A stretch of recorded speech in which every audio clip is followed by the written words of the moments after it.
Spune-ne acum cum o percepi pe Eugenia. Am găsit-o pe un ponton, pe o plajă, într-o apă. Percep foarte mulți rechini de jur împrejurul ei în apa aia. O percep plină de noroi, în special pe mâini și pe piept. Și face tot posibilul să dea din picioare ca să poată să mai plece din rechinia, să se aplece, să ia cu mâna apă și să spele noroiul ăla. Doar că ce-mi dau eu seama e că ea nu se sizează că tot mișcând picioarele alea e ca și când atrage atenția rechinilor. Ăștia se înmulțesc. O văd la un moment dat că parcă se apleacă să ia apă și să dea pe ea. Reușește de câteva ori, după care o văd că se dezechilibrează și cade în apă. Și percep că e prinsă de un rechin fix de porțiunea asta dintre cap și umăr, așa, cu gât cu tot. Când s-a întâmplat asta, Amalia, cu câte vieți în urmă? Acum 6 vieți. Oricum, din viața respectivă încoace, văd că dezvoltă ca un fel de fobie de apă, ca un fel de alergie de apă, ca un fel de frică de apă. Trecând prin vieți și văd că am mai avut 2 morți în apă. Una dintre ele mi-o arată ca pe un fel de vapor în care mănâncă o chestie, îmi pare a fi ciulama de ciuperci. Dar cert e că după ce mănâncă, după ce ia 2-3 guri din ciulamaua asta, mi-o arată ceva de genul puțin dezechilibrându-se, puțin amețită, puțin și leșină. Dar nu e moartă, e încă într-o agonie din asta, deși pare foarte moartă. Percep că partenerul cu care e, o ia și o aruncă în apă, dar ea nu e moartă. Ea, de fapt, moare înnecată. Citim procentajul cât ar fi murit și din ciupercile alea, mi-arată undeva la 59%. Dar, de fapt, mai dura până murea. Trebuiau să apară vărsăturile de la ciupercile alea, îmi spune spiritul meu. Deci, nu, tot înnecată moare. Da, și până să moară a trecut prin multe emoții și puternice, probabil. În primul rând frica. Da? Frica, teroarea, groaza. Bine. Hai să ne întoarcem. Am văzut care este cauza acestei fobii de apă și hai să ne întoarcem acum la ea, să ne spui, Amalia, câtă energie a sufletului are. 67, văd.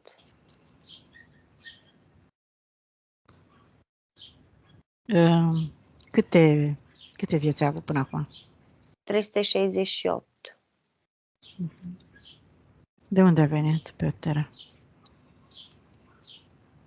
Pleiade și Pluton mi împarte, dar ultima oară după Pleiade. Cu ce scop a venit sau cum a venit? În ce condiții? Doar experimentare citesc. Bine. Mai te conduce undeva? Mai vrea să spună ceva?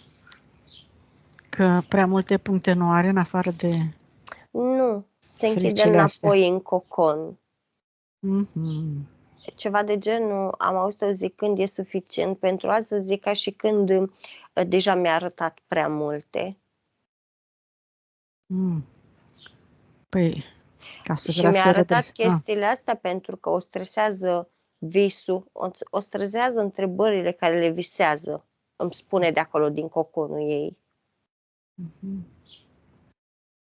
Păi, dacă vrea să înțeleagă și să găsească răspuns la întrebări, este nevoie ca măcar acum să iasă puțin din cocon și să stea de vorbă cu tine. Nu vrea. Mm. Dacă te uiți de jur împrejurul coconului, vezi vreun cordon cu ceva, cu cineva? Într-un loc undeva? Cine a creat coconul? Are mai multe cordoane, doar că coconul ăsta e creat de ea. Cocon ca să se Da, e un fel de protecție. Autoprotecție. Am înțeles. Bun. Hai să putem, dacă reușim să lucrăm cu ea așa, Amalia, până înțelege ea că această protecție pe care și-a făcut-o, cel puțin la acest moment, nu este de folos și va trebui să...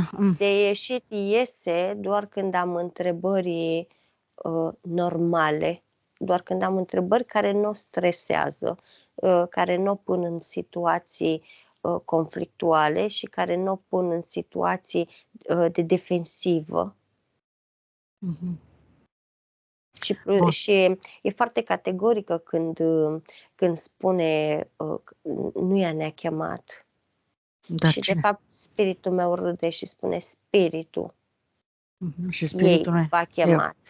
Spiritul nu-i pe acolo, nu? Ba da, este. E acolo? Și ce zice? Râde.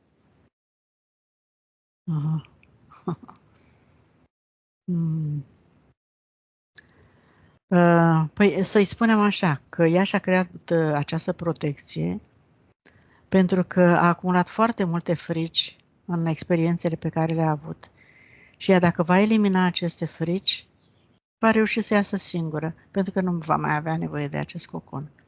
Și ai să ne arate toate fricile din corp, unde le deține, unde sunt ascunse, pentru că ascunzându-le, de fapt, fricile, nu înseamnă că le anihilează. Le va duce cu ea peste tot în experiențele ei până când le va elimina. Am deschis canal ca să te audă și, cum să spun, în momentul când te aude, imediat îți dă replica. Și a zis, nu este adevărat. Am creat coconul ăsta pentru că vreau liniște. Deci că e un copil din ăla bosunflat. Am creat coconul ăsta pentru că vreau liniște. Am creat coconul ăsta pentru că m-am săturat de aglomerație. Am creat coconul ăsta pentru că vreau să stau eu cu mine. Stai tu cu tine, dar corpul fizic are nevoie de colaborarea ta? Nu poți să stai acolo închis permanent. Are spirit. Aha. Are spirit. Să se ajute de spirit, a? Da, imediat de replica, știi? Ți-am zis, zici că e un copil din ăla pitit sub masă și are fața de masă peste și imediat de replica, da. Cum să spun, nu pare nici plictisită, nu pare nici supărată, pare mai degrabă puțin bosunflată că îi deranjăm liniștea, știi? Da. Se știe se cunoaște deja naivitatea sufletului și personalitatea lui, ca să zic așa. De copil cu pretenții. Bine, nu-i deranjăm liniștea, dar o să lucrăm atunci cu partea mentală, partea fizică a Eugeniei, da? Ca să scoatem emoțiile care au determinat-o să se protejeze pentru că s-a săturat de aglomerație, da? A început să râdă, adică o aud chicotind acolo și spune ceva de genul partea mentală, ci că îmi sună cunoscut numele ăsta și că dacă vrei să consideri pe cineva răsfățat, atunci ar trebui să te referi la partea mentală și iar râde. Bine, e foarte bine că râde, dar corpul fizic tot are nevoie de această parte subliminală ascunsă acolo să iasă și să colaboreze, să comunice. Există comunicare între ele, așa, din coconul ăla? Da, există prin vise comunicare între ele și oricum aude foarte multe întrebări venind de la corpul fizic, iar chestia asta o obosește? Nu că obosește, Da. n-aș spune nici că o Deranjează. deranjează, dar e ceva de genul ca și când ai avea un copil din ăla stresant pe lângă tine și spune 7000 de întrebări, dar toate cu aceeași tentă. Da, de ce nu știu ce, da, de ce nu știu cum, da, de ce nu știu ce, da. Adică ceva de genul doar pune întrebări. Păi e curios, na, corpul fizic e curios, pentru că dacă ea stă închisă acolo în coconul ăla și nu poate să colaboreze, sigur că o stresează. Dacă ar ieși de acolo, n-ar mai stresa, ar fi o comunicare Ai liberă, ieșit de nu câteva numai... ori. A ieșit de Păi câteva și... ori de acolo și în momentul în care s-a dus să facă aderență cu fizicul doar era axat pe întrebări. Nu i-a perceput prezența, nu i-a perceput răspunsurile, nu i-a perceput nimic de genul. Doar ce a văzut că spiritul era mai mult lângă fizic și tocmai de aceea s-a întors înapoi în cocon, văzând că partea fizică este protejată. Ei, dau o veste, de vreo 2-3 ani, partea fizică își dorește foarte mult să nu mai pună întrebări și să comunice direct cu sufletul. Asta înseamnă să stea liniștită și să vorbească, să comunice, să nu mai pună întrebări. Punând întrebări își menține totul ocupat, partea fizică. Nu-și acordă liniștea ca să-i vină răspunsurile, ca să o perceapă. Bun. Și spune exact așa, aici e treaba fizicului, nu a mea. Și e ca și când parcă și-a mai tras fața aia de masă peste așa coconul ăla și a mai tras-o de aia peste cocon. O rog să se străduiască acum, să o convingă partea fizică, să nu-și mai pună întrebări și să se mulțumească cu ceea ce percepe și ce simte de la suflet. Își dorește o colaborare, își dorește să-l cunoască pe suflet și nu va mai pune întrebări.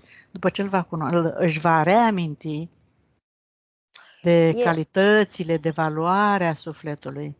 Pentru că nu poate percepe, mentalul nu poate percepe închis acolo. Fizicurile sunt enervante, spune. Câteodată sunt mai enervante decât enervantul, în sensul că, de cele mai multe ori, ca să poată să comunice ea, da, eu mă refer aici la partea subliminală cu partea fizică, Da. ea spune eu cu fizicul.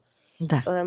Asta ar însemna să-și acorde prea multă liniște, iar fizicul, și se referă la ea, nu se referă în general, iar fizicul este prea preocupat de chestiile complicate, când de fapt ea preferă chestiile simple. Dar chestiile simple pentru partea fizică, pentru partea mentală, pentru ego și pentru subconștient, pentru toate părțile care însumează fizicul, datorită doctrinei din fizicalitate, tot ce e simplu este refuzat, este exclus. Corect, este ceva așa de genul, e prea simplu, asta înseamnă că există ca să mă ajute, da. pe undeva un risc. Și în felul ăsta e ceva de genul, ok, vin la tine odată, vin la tine de 2 ori, vin la tine de 3 ori. N-a funcționat și a 4-a oară, m-am retras, fă ce vrei, ești cu spiritul, ești ok. Am tradus mot-a-mot tot ce a zis ea. Acum eu îi transmit că partea fizică are acest gen de comportament pentru că a avut experiențe neplăcute, traumatizante și ea și-a risipit gândurile, și-a risipit energia, și-a creat emoții destructive și s-a îndepărtat foarte mult de originalul ei. Și acum, nemai știind, nemai amintindu-și, își pune tot felul de întrebări. Și aici avem nevoie de ajutorul ei. Spune, aici este greșit. Scuze că intervin, dar intervin exact când intervine ea. Așa. A spus greșit. Nu este experiența doar a fizicului, este experiența mea. Așa. Când te-a auzit pe tine că partea fizică ai experimentat de-a lungul și a zis nu, greșit, este experiența mea. După vine fizicul. Da, dar fizicul creează în experiențe niște emoții puternice. Spune exact așa. Dacă care se acumulează. Și acum se referă la general. Zice, dacă fizicul a văzut că în lucrurile complicate nu funcționează și mai rău te adâncești și apar lucruri complicate, nu te gândești că e cazul să renunți, Păi nu te gândești, pentru că te întorci înapoi cu gândul și rămâi risipit. Și nu reușești să-ți amintești. Uite, sunt și cazuri în care nu reușești. Și ai putea să o ajuți acum. Uite, acum vom lucra cu partea mentală a ei, ca să poată să te înțeleagă mai bine și să stabiliți o comunicare. Da? Și rămâi acolo puțin și observă ce se întâmplă acum cu corpul fizic și cu mentalul ei. Acum ne întoarcem la Eugenia fizică, Amalia, și o rugăm să-și adune toată energia, toate gândurile, dacă spiritul este acolo, să îi le purifice, să îi le strecoare, să îi le, așa cu metoda pe care o cunoaștem, să îi le aducă înapoi din orice timp și spațiu, pe unde a călătorit ea și-a acumulat, și-a risipit aceste gânduri, aceste memorii, aceste energie, să vedem unde se află. Dacă, atât cât poate să-și adune. Și după aceea continuăm noi procesul pe care îl știm. Nu le adună de unde se află, percep că vin din foarte multe direcții. părți, da, vin într-o sferă în care se alchimizează și intră în ea. Nu intră în cap, îi intră în piept și în gât, percep. În zona asta intră foarte mult. Se reașează. Iată, în zona gâtului unde a fost atacată, unde a fost afectată și pe unde sufletul a simțit niște emoții și de asta s-a închis acolo, ca să înțeleagă și sufletul care este cauza pentru care ea își dorește această protecție, pentru că s-a săturat de aceleași experiențe neplăcute și traumatizante. Chiar dacă nu-și mai amintește, iată, acum că au venit înapoi gândurile și energia, ușor, ușor, o să-și amintească și care este cauza pentru care s-a închis, adică mult mai amplă este cauza decât cea pe care o percepe chiar și sufletul. Spiritul deține toată informația și toată cunoașterea experiențelor lor. Și hai să vedem dacă s-a schimbat ceva, dacă nu mergem să căutăm contractele ca să adunăm și ultima parte de energie. Să se schimbe ce? Te referi dacă ai ieșit de acolo din coconul ăla sau dacă a înțeles ceva, dacă și-a deschis. venit lângă mine, dar cum să spun, e exact ca ca o pici de asta așa, suflată așa. Dar nu e supărată la propriu, cât eu îl percep mai degrabă un răsfăț. E ca și când îi place să fie puțin gâdilate și îi place să fie așa puțin, cum să spun, în sensul că nu e atât de supărată pe cât face pe supărata. Eugenia, hai să facem un exercițiu de imaginație. Îți imaginezi, așa cum a descris-o Amalia, cum a descris partea ta subliminală, că are o formă, are un aspect, o culoare și îți imaginezi că o iei în brațe și o mângâi și o iubești și o îmbrățișezi și o lipești de tine și îi spui că e în siguranță alături de tine, că acum ai înțeles și că vei colabora cu mentalul și corpul fizic, o va ține în siguranță și în protecție, să nu se teamă și să rămână acum cu tine. Și hai să vedem dacă s-a întâmplat ceva și continuăm cu contractele, Amalia. Da, în momentul în care a luat-o în brațe așa, era ca o iubițică din aia supărată așa, până la urmă, în momentul când s-a lăsat luată în brațe, a început să plângă. Așa, să-și amintească că aici este foarte bine, este cald și bine, este în siguranță, e liniștită, nu mai e nevoie de acea protecție cu energie din afara ei, pentru că are, iată, energia spiritului și a mentalului ei. Hai să vedem. A spus o chestie de genul, bine, printre lacrimi, că abia acum înțelege de ce copiii reacționează vulcanic uneori, pentru că ei au nevoie de iubire și de afecțiune, de atenție. Zice și, sincer să spun, îmi place sentimentul. Mulțumim foarte mult pentru aceste trăiri și aceste experiențe, aceste informații, pe care ni le-ai făcut cunoscute și nouă. Ne ajută foarte mult și pe noi mental să înțelegem cât mai multe. Și hai să rămâi acolo în siguranță, că noi continuăm procesul și hai să vezi ce bine o să te simți după ce terminăm. Așa, spiritul e acolo, putem să-l ajutăm să-l rugăm să te ajute, să-și ajute corpul fizic, Amalia? Întotdeauna l-a ajutat, spune. Foarte bine. Acum, hai să vedem.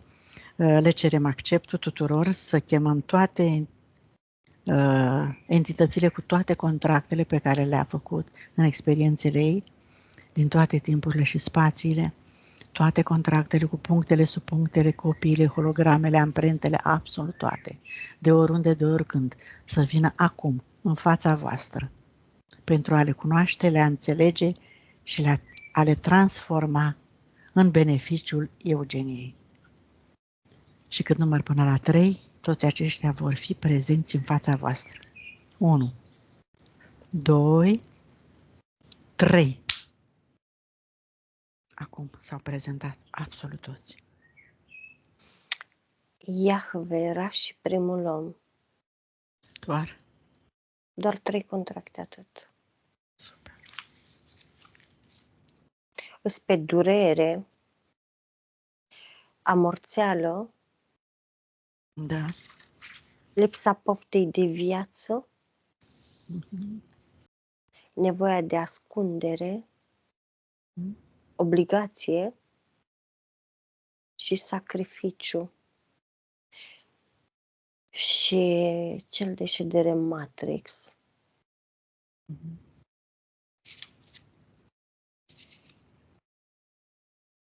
Bine. Deși par puține, au foarte mulți subalterni care îi trimitea să se ocupe ca astea stipulate, punctele stipulate în contracte să fie duse la îndeplinire. Deci, ca subalterni, foarte mulți aveau. Acum să înțeleagă și toate părțile ei care era motivul pentru care ea era scindată și iată partea ei subliminală, se ascunsese și tot așa. Să înțeleagă foarte bine. Acum, da, dacă ai să ne mai spui ceva deosebit din contracte? Dacă nu, mergem la arderea lor, da? Da. Eugenia, Pe Iahve, poftim dacă vrei să spun, o înjură foarte urât. O face sucită, o face panoramă, o face cretină. Mereu pleci, mereu te întorci, iar pleci, iar te întorci. Ce crezi că sunt eu? Adică foarte urât îi vorbește. De la bun început, de când a venit, i-a vorbit urât. Cu siguranță a mai avut multe tentative de a se îndepărta de el și s-a întors. Pentru că nu știa dacă e bine ce face, nu știa cum să facă, influențele societății și așa mai departe. Da. Bun. Și probabil și partea subliminală de asta s-a săturat de acestea. Acum se înțelege, nu? Care e cauza. Acum, îți imaginezi, Eugenia, un foc purificator lângă tine și toate aceste contracte le arăți, dar pentru totdeauna acum și cu Iahve și cu oraș, cu primul om și cu absolut toți care mai sunt pe acolo, subalterni, toate contractele din scoarță în scoarță. Vizualizez cum se aruncă în focul purificator și se arăt acum. 1, 2, 3. Pentru totdeauna. Ești hotărâtă să-ți iei puterea înapoi, să-ți iei toată energia înapoi. Să-ți păstrezi sufletul și spiritul aproape și să trăiți de acum experiențe în siguranță, în liniște și în armonie. Da. Bine. Acum să vedem ce au lăsat în corp. Permiteți scanarea de către Amalia, să vedem ce implanturi, ce programe. Are un clopoțel deasupra capului. Ăsta e pe... Îl aude câteodată și în fizic. Dar cum să spun, îl percep că se balansează clopoțelul ăsta mai tot timpul. Undele provocate e ca și când în permanență îi provoacă încordarea mușchilor, dar e, cum să spun, atât pe partea stângă cât și pe partea dreaptă. Doar că e ca apa aia, ai văzut, arunci o pietricică, întâi face valoarea ei și după aceea se duce și în partea elaltă. Și la ea percep că ori începe, are foarte puține momente în care se oprește clopoțelul ăsta. Când începe să se balanceze, iar să sune, iar percep că undele astea încep predominant din partea stângă, după care se duc și în partea dreaptă, iar când se mai oprește, văd că predominant începe din partea dreaptă și se duce după aceea și către partea stângă. Dar nu se oprește doar la cap. Îi percep că până la jumătatea trunchiului, până sub buric, are acțiune. Și o și perturbă, probabil, nu se poate concentra, nu poate să-și țină energia. O perturbă, îi oferă încordare, îi oferă mâncărime, îi oferă stare de nervozitate și oferă foarte multă agitație, am zis? Da, da, da. Da, asta o agită, pentru că ea vrea să țină dar energia totodată, și energia fuge, zboară. Da, dar totodată îi împiedică și vindecarea. Păi da, Tocmai de dacă nu are aceea, energia la purtător, nu se poate vindeca. Și dacă ar avea dacă ar fi avut toată energia la purtător, Tot o risipea. nu, debusola, ca să zic așa. Da, dar e ca și când nu-i lăsat, îi conferă un tremurat, dar tremuratul ăsta îi oferă tot ceea ce am menționat mai devreme. Tocmai de aceea orice terapie încearcă să facă, îi acționează, adică tot o văd tremurând, undele astea, tot îi le văd prin corp, doar că unde face terapia, pe moment, de jur împrejurul acului care îl bagă, acupunctura, devine 1 centimetru de jur împrejur, devine normal, dar de jur împrejurul normalului ăstuia tot tremură, adică îi împiedică. Orice terapie face, e în zadar. E pe termen foarte scurt. Și o vibrație foarte puternică care îi creează clopoțelul ăla. Da, s-a înțeles, Amalia, mulțumim. Mai departe, scoatem clopoțelul, îl aruncăm în focul purificator, destructurăm cu toate programe, cu toate informațiile, dispar acum pentru totdeauna și toată energia îi se întoarce înapoi curată. Are în spate, la jumătatea sub omoplați, imediat sub omoplați, dar pe coloană, are ca un fel de sigiliu, dar nu este sigiliu, este un fel de implant în formă de inel. Pare a fi și sigiliu, dar e între, să zic așa. Arată cam ca un ghiul. Ai văzut cum e ghiulul mai lat așa și inelul pe dedesubt este prins pe după coloană.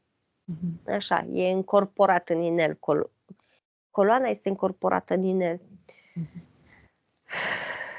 Îi împiedică împământarea, îi împiedică magnetismul care îl iasă din pământ, îi împiedică urcarea până sus.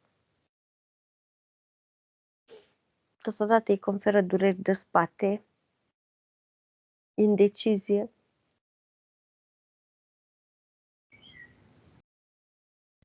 saturație. Are o chestie cu saturația. Face ce face, dar la un moment dat simte că se satură.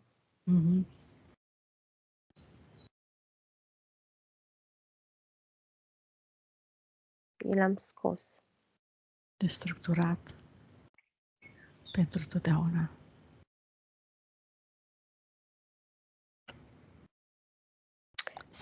S-au repetat toate astea de multe ori și s-a ajuns la saturație, cu siguranță.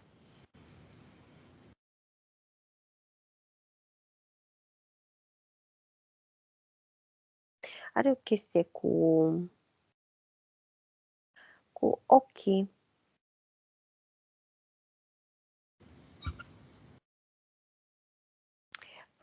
Pe lângă faptul că le percep culori diferite,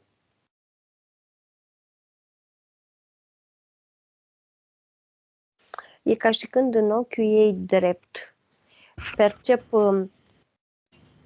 irizații predominante alb cu negru cu verde.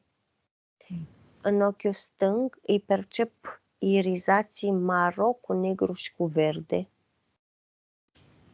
Asta înseamnă că ea vede lucrurile doar în culorile astea. nu în culorile astea. alb și negru în sensul că ori asta, nu o lălăim, nu o lungim. Adică dacă problema respectivă ar avea mai multe soluții, la ea nu există mai multe soluții. La ea există ori asta, ori asta. Da, Deja ce mai e și a treia chestie, îi dă cu virgulă. Alb sau negru într-un cuvânt.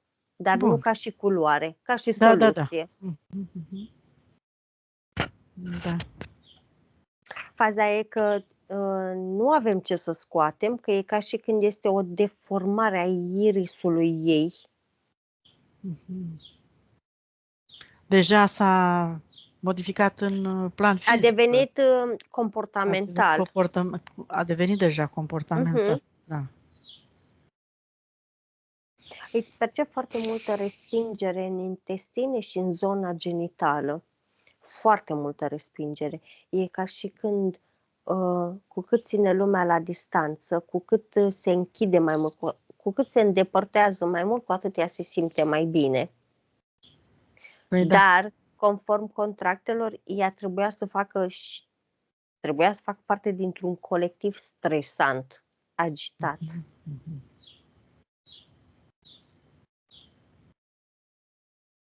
Da. Și mai percep sub tălpi foarte multă energie comprimată. E ca și când ar fi purtat papuci și ar fi rămas doar cu talpa papucilor respectivi. O talpă lemnoasă. Conexiunea cu pământul nici urmă. Are puțină, adică se vede că a avut conexiune cu energia pământului, doar că nu mai e folosită, nu o mai simte.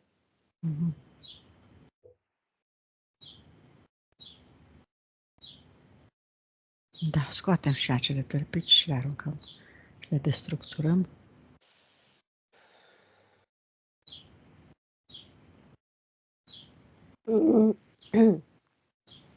Nervii mâinii stângi îi percep puțin amorțiți.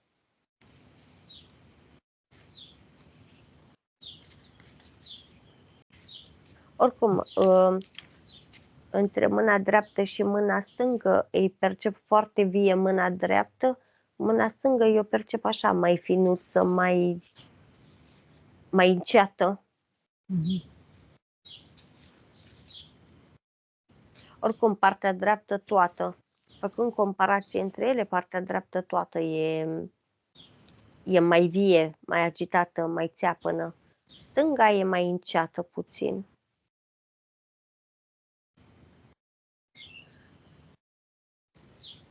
Și îi curăță după partea dreaptă, după ce a scos clopoțelul acela, îi curăță foarte multă energie stagnantă.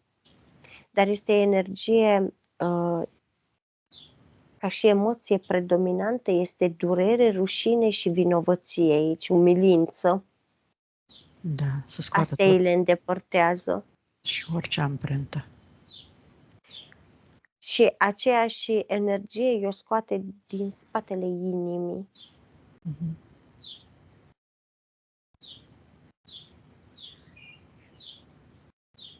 Oboseală foarte mult îi scoate din ficat.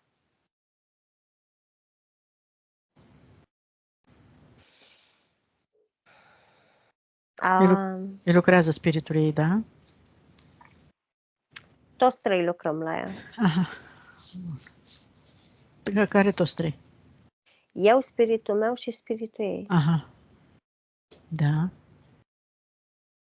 Să elimine tot ce mai găsește pe acolo. Emoții, orice amprenta trecutului traumatizant, orice frici, toate fricile în primul rând.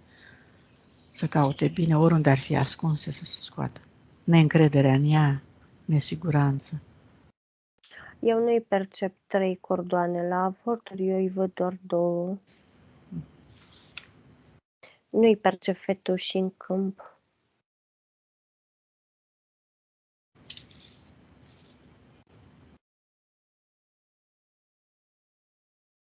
Bun, curăță cordoanele.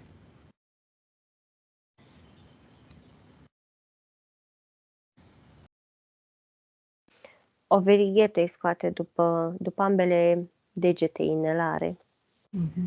Ale cui era? Ale lui Iahve. Da, normal.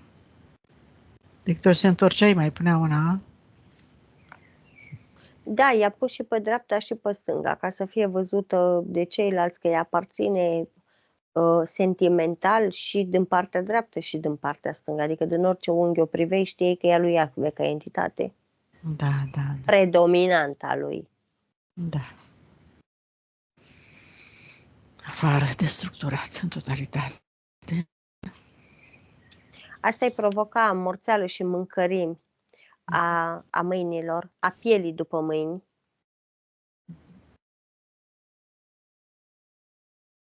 Dar și senzația că dacă ține greutate în mână, la un moment dat va scăpa. Nu le scăpa, dar aia îmi spune că era senzația. În fizic, zici. Da. Are o chestie cu somnul. Tot îmi spune, mi-o arată culcată pe partea dreaptă. Dar e ceva de genul, nu-mi spune, dar îmi arată ceva de genul că ar fi ok ca un bebeluș din ăla, ai văzut, îl pui și pe stânga și pe dreapta și pe frunte și pe spate. Ea are o chestie în care doarme predominant mai mult pe partea dreaptă sau are o chestie cu dreapta în pat, așa mi-o arată, lungită. Și e ca și când spiritul ei îmi arată ceva de genul, de multe ori o trage ca să mai vină și pe spate și pe stânga și pe burtă, adică ceva de genul să se mai rotească. Și îmi arată că are o rigiditate foarte ieșită din comun. Nu-mi spune, doar mi-arată. Sper că am interpretat bine, că l-am văzut la un moment dat că el s-a uitat la mine așa ceva de genul chiar pe bune. Și l-am rugat să-mi vorbească, să-mi explice. Și iar mi-o arată cum stă lungită în pat, pe partea dreaptă.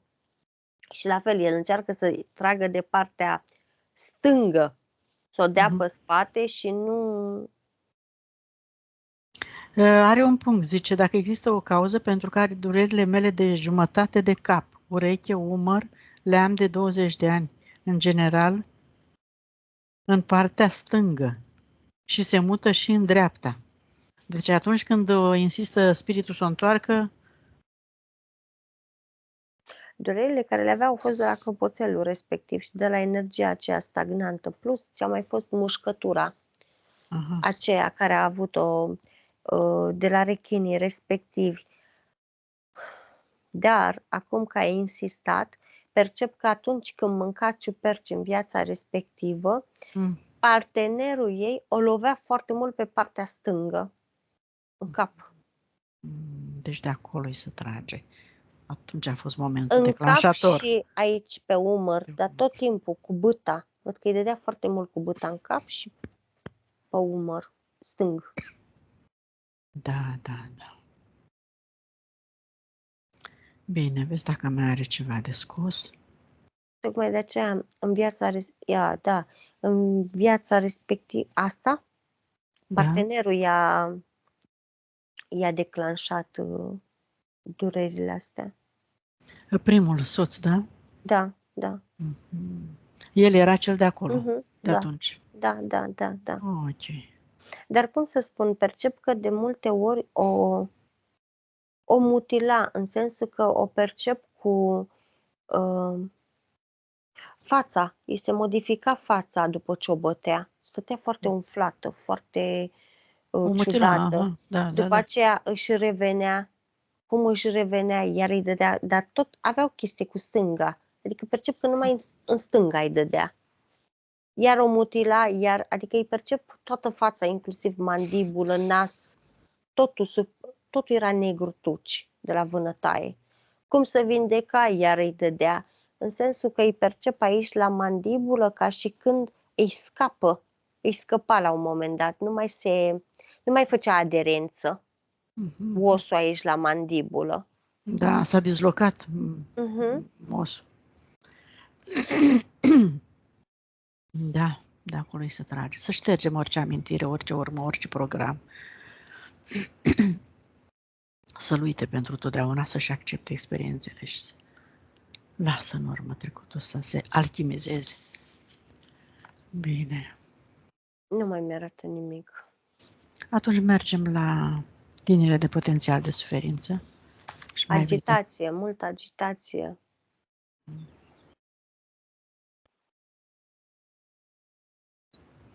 Nevoia de a face tot într-un timp foarte scurt.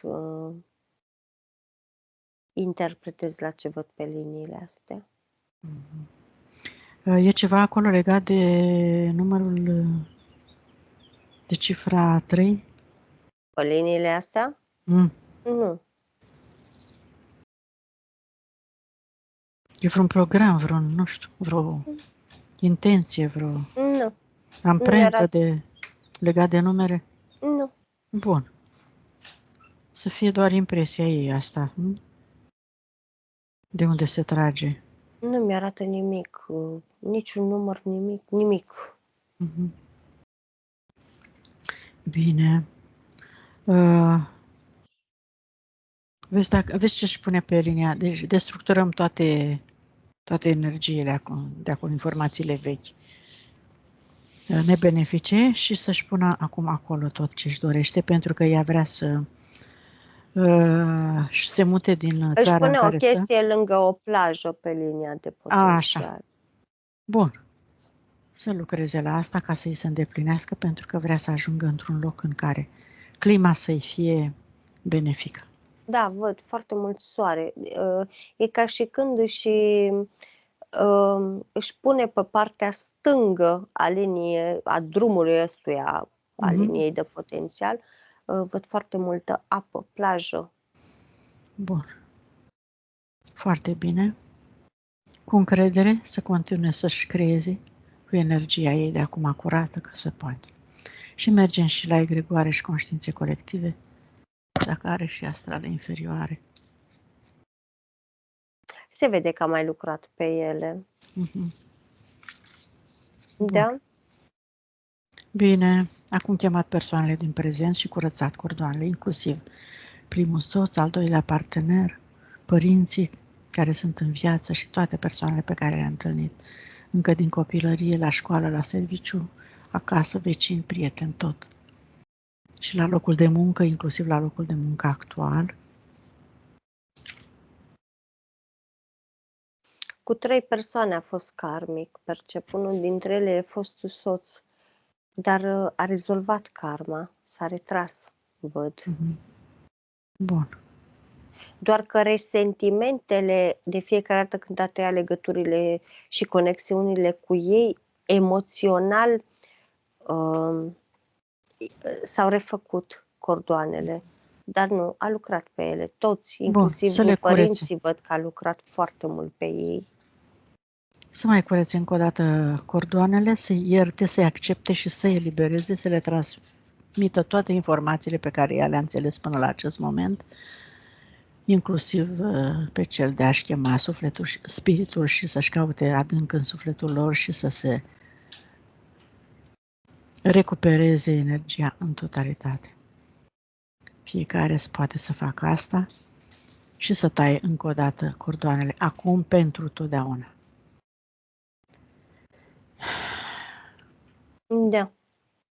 Hai să vedem, Eugenia, dacă vrei să-ți simți spiritul, să-l chem și să-l rogi. Transgeneraționalul. Nu l-am făcut, ai dreptate. Hai și la familie pe unde ai trecut tu de-a lungul experiențelor.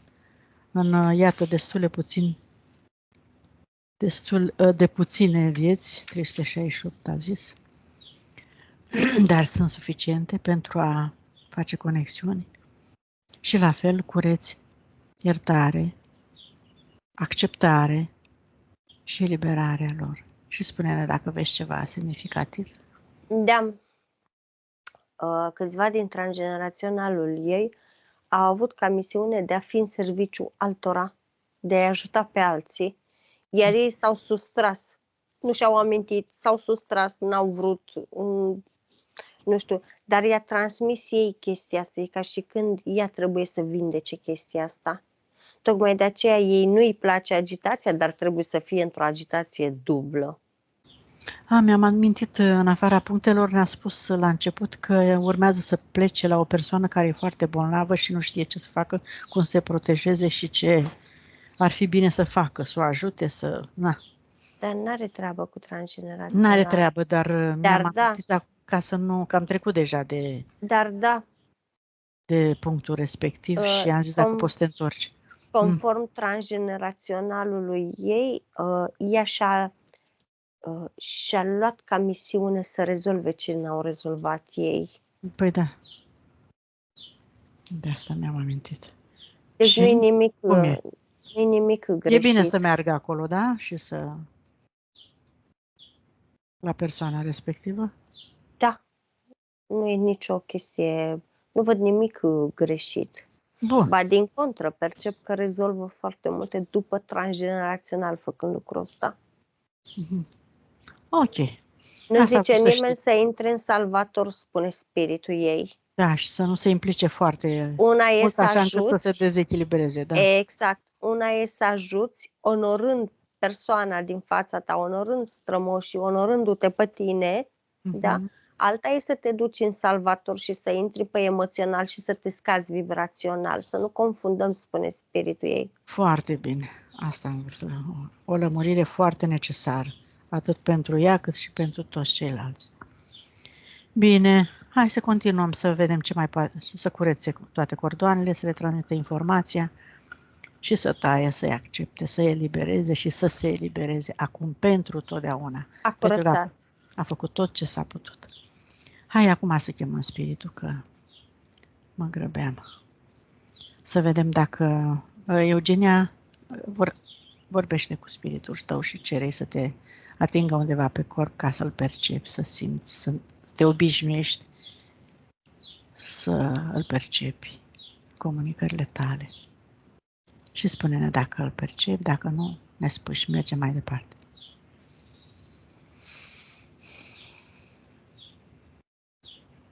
Da, o căldură ce vine din stomac în sus. Foarte bine. Am îmbrățișat-o, probabil. I-a pus mâna pe stomac. Ah, super, Eugenia, ai perceput foarte bine, iată. Spune că vrei să rămâi alături de el permanent de acum încolo, să comunicați, să continuați cu sufletul și mentalul experiența voastră și hai să conectăm cu energia pură a Pământului. Acum îți imaginezi, da, Eugenia, din centrul tălpilor tale, două fascicule de energie pură care se adâncesc până în adâncul Pământului, unde întâlnește sfera de energie pură a Pământului, cu care te conectezi acum, cu iubire și recunoștință, cu mulțumire pentru tot ce ți-a oferit, pentru că te-a susținut în experiențele tale pe Pământ și te umpli cu această energie în tot corpul tău și umpli toate golurile rămase în urma curățării. Și ești plină de această frecvență până în creștetul capului. De acolo un alt fascicul de energie țâșnește în jurul tău și caută frecvența sursei și conștiinței universale, de unde și tu ai plecat, de unde toți au plecat și-au creat experiențe. Și cauți matricea originală cu toate valorile, calitățile tale. Te întorci înapoi și îți activezi toate memoriile și puterea inimii. Accepti și integrezi energia masculină cu energia feminină în proporții corespunzătoare corpului tău. Și te-ai recuperat în totalitate, ți-ai adunat toată energia, Eugenia, și ți-ai creat această armonie în corpul tău, comunicare cu părțile tale, acum pentru totdeauna, și îți propui să rămâi așa, permanent de acum încolo. Să-ți amintești mereu. Integrarea celor trei părți. Inimă. Extindem energia, stabilizăm câmpurile, curățăm orice amprentă din câmpuri, echilibrăm și centrii energetici la capacitate corespunzătoare nevoilor corpului ei Și mergem să-i curățăm casa și locurile unde ea lucrează, să vedem dacă există vreun portal sau ce. Nu-i percep portal. Foarte bine. Curățăm. La muncă nu-i curăță absolut tot, îi curăță doar anumite locuri pe unde merge, percep. Foarte bine. Ia să vedem ce puncte mai avem. Cred că au reșit toate. Da, este benefic să plece din Anglia? Da. Bun. Cam atât. Deci, numerele, zicem, mai insist pe nume. M-am căsătorit într-o zi de 3 și nu e benefic nici pentru mine, nici pentru soțul. Se poate anula asta? Ai zis încă de la început, nu? Dar să te uiți dacă mai apare ceva. Când spui chestia asta, nu mi-apare absolut nimic. Hai să ștergem această amprentă dacă e pe undeva ascunsă. Cred că tot de la entități e venit cu asta, cu numere cu ghinion sau nu. Din frunte o scoate. Deci chestie de gândire. Frica că e ceva greșit, percep că din frunte o scoate. Așa, foarte bine. Bun. Hai că am lămurit-o și pe asta. Am elucidat-o. Să scoată orice amprentă din frunte. Să renunțe, să mai fie afectată de această idee. Acum, pentru totdeauna, curățăm, echilibrăm și lăsăm energia ei proprie acum să curgă, pentru că este echilibrat. Și mergem la robinetul abundenței. Nu văd nimic ieșit din comun aici. Bun. E chiar bine.